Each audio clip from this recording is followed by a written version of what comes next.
നമസ്കാരം. മലയാളി വാർത്തയിലേക്ക് സ്വാഗതം. ബി.ജെ.പി. സർക്കാരിനെ ആദ്യമായി മുട്ടുകുത്തിച്ച കോക്രോച്ച് ജനതാ പാർട്ടി അടുത്ത ലക്ഷ്യവുമായി മുന്നോട്ട്. ഇത്തവണ അമിത്ഷായെയാണ് ലക്ഷ്യമിടുന്നത്. അതിനാൽ കരുതലോടെയാണ് ബി.ജെ.പി. മുന്നോട്ട് നീങ്ങുന്നത്. അതേസമയം കോക്രോച്ച് ജനതാ പാർട്ടി സ്ഥാപകൻ അഭിജിത് ദീപ്കെയ്ക്ക് ഭീഷണിയുണ്ടായതായി പിതാവ് ഭഗവാൻ റാവു ദീപ്കെ. ബി.ജെ.പിയിൽ ചേർന്നില്ലെങ്കിൽ ഗുരുതരമായ പ്രത്യാഘാതങ്ങൾ നേരിടേണ്ടി വരുമെന്ന് മകന് ഭീഷണി സന്ദേശം ലഭിച്ചതായി അദ്ദേഹം പറഞ്ഞു. മഹാരാഷ്ട്രയിലെ ഛത്രപതി സംഭാജി നഗറിൽ മാധ്യമപ്രവർത്തകരോട് സംസാരിക്കവെയാണ് ഈ ഭഗവാൻ റാവുവിന്റെ വെളിപ്പെടുത്തൽ ഉണ്ടായത്. മെയ് പകുതിയോടെ യൂട്യൂബിൽ വന്ന ഒരു റീലിലൂടെയാണ് ഭീഷണി ശ്രദ്ധയിൽപ്പെട്ടതെന്ന് ഭഗവാൻ റാവു പറഞ്ഞു. മെയ് 15, 16 അല്ലെങ്കിൽ 17 തീയതികളിലാണ് ഞങ്ങൾ യൂട്യൂബിൽ ആ റീൽ കാണുന്നത്. അവൻ ബി.ജെ.പി. അംഗമായില്ലെങ്കിൽ അവന്റെ മാതാപിതാക്കൾ എവിടെയാണ് താമസിക്കുന്നത് എന്ന് അറിയാമെന്നും അവരെ കൈകാര്യം ചെയ്യുമെന്നുമായിരുന്നു ആ വീഡിയോയിലെ ഉള്ളടക്കം. പരീക്ഷാ ക്രമക്കേടുകൾക്കെതിരെ ന്യൂഡൽഹിയിൽ ആഴ്ചകൾ നീണ്ട പ്രതിഷേധങ്ങൾക്ക് നേതൃത്വം നൽകിയ ശേഷം അഭിജിത്ത് സ്വന്തം നാട്ടിലേക്ക് മടങ്ങിയെത്തിയ സാഹചര്യത്തിലാണ് പിതാവിന്റെ വെളിപ്പെടുത്തൽ. അവൻ മികച്ച രീതിയിലാണ് പ്രവർത്തിക്കുന്നത്. രാജ്യത്തിനായി സ്വന്തം ജോലി പോലും അവൻ ത്യജിച്ചു. താൻ നേടിയ വിദ്യാഭ്യാസം സ്വന്തം നേട്ടങ്ങൾക്കായി ഉപയോഗിക്കുന്നതിന് പകരം പൊതുജനങ്ങൾക്കായാണ് അവൻ വിനിയോഗിച്ചത് എന്നാണ് ഭഗവാൻ റാവു പറയുന്നത്.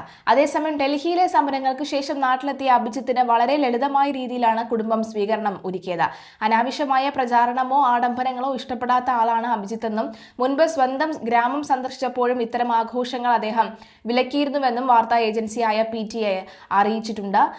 അതേസമയം നീറ്റ് പരീക്ഷാ ചോദ്യപേപ്പർ ചോർച്ചയുമായി ബന്ധപ്പെട്ട പ്രതിഷേധങ്ങളിൽ പങ്കെടുത്തതിന്റെ പേരിൽ സർക്കാർ വിദ്യാർത്ഥികൾ ലക്ഷ്യമിടുന്നത് അവസാനിപ്പിക്കണമെന്ന് കോക്രോച്ച് ജനതാ പാർട്ടി സ്ഥാപകൻ അഭിജിത് ദീപ്കെ പറഞ്ഞു. വിദ്യാർത്ഥികൾ ഭീകരവാദികളല്ലെന്നും രാജ്യത്തിന്റെ ഭാവിയാണെന്നും ദീപ്കെ പറഞ്ഞു. പ്രതിഷേധം അവസാനിച്ചിട്ടും വിവിധ സംസ്ഥാനങ്ങളിൽ പോലീസ് വിദ്യാർത്ഥികൾക്ക് നേരെ അതിക്രമം നടത്തുകയാണെന്നും ദീപ്കെ പറഞ്ഞു. ജന്തർ മന്ദറിലെ പ്രതിഷേധം അവസാനിപ്പിച്ച ശേഷം ദില്ലിയിൽ നിന്ന് ജന്മനാടായ മഹാരാഷ്ട്രയിലെത്തിയ ശേഷം വിമാനത്താവളത്തിൽ വെച്ച് മാധ്യമങ്ങളോട് സംസാരിക്കുകയായിരുന്നു അഭിജിത് ദീപ്കെ. സർക്കാർ ഇപ്പോൾ നന്നായി പെരുമാറണം. ജൂലൈ 20 പാർലമെന്റ് മാർച്ചിൽ വിദ്യാർത്ഥികളുടെ രക്തം തെരുവിൽ വീണത് അത് പോരായിരുന്നോ? ഇപ്പോഴും വിദ്യാർത്ഥികളെ ബുദ്ധിമുട്ടിക്കുന്നത് എന്തിനാണ്? പല സംസ്ഥാനങ്ങളിലും പോലീസ് വിദ്യാർത്ഥികളുടെ വീടുകളിൽ എത്തുകയും അവരെ അറസ്റ്റ് ചെയ്യുമെന്ന് ഭീഷണിപ്പെടുത്തുകയും ചെയ്യുന്നു എന്നാണ് അഭിജിത് ദീപ്കെ പറയുന്നത്.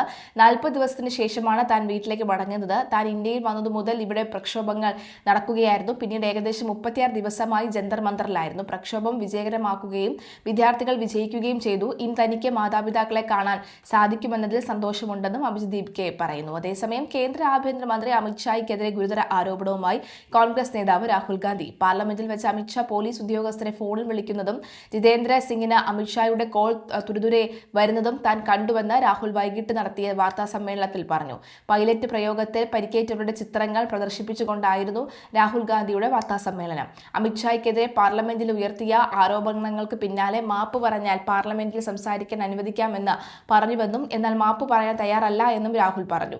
വിദ്യാർത്ഥികൾക്ക് നേരെ നടത്തിയ പെല്ലറ്റ് പ്രയോഗത്തിന്റെ ഉത്തരവാദിത്തം സർക്കാർ ഏറ്റെടുക്കണമെന്നും അദ്ദേഹം ആവശ്യപ്പെട്ടു.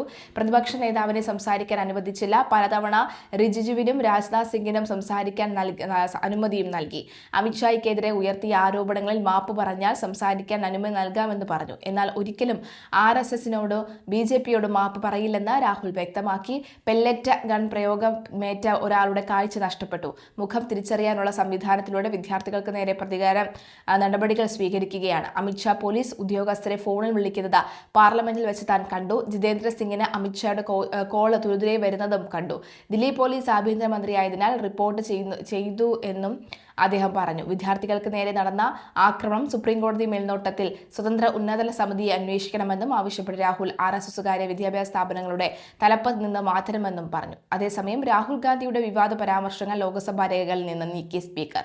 ആഭ്യന്തരമന്ത്രി അമിത്ഷായ്ക്കെതിരെയുള്ള പരാമർശങ്ങളും ഇഡിയറ്റ് പരാമർശവുമാണ് നീക്കിയത്. ജന്തർ മന്ദർ പ്രതിഷേധത്തിൽ വിദ്യാർത്ഥികൾക്കെതിരെയുള്ള ദില്ലി പോലീസ് നടപടിയിൽ രാഹുൽ അമിത്ഷായ്ക്കെതിരെ ലോക്സഭയിൽ രൂക്ഷ വിമർശനം ഉന്നയിച്ചിരുന്നു. വിദ്യാർത്ഥികൾക്ക് നേരെ വെടിവെക്കാൻ അമിത്ഷാ നിർദ്ദേശം നൽകിയെന്നും അല്ലെങ്കിൽ വെടിവെപ്പ് നടന്നത് അദ്ദേഹം അറിഞ്ഞെന്നും രാഹുൽ പറയുന്നു.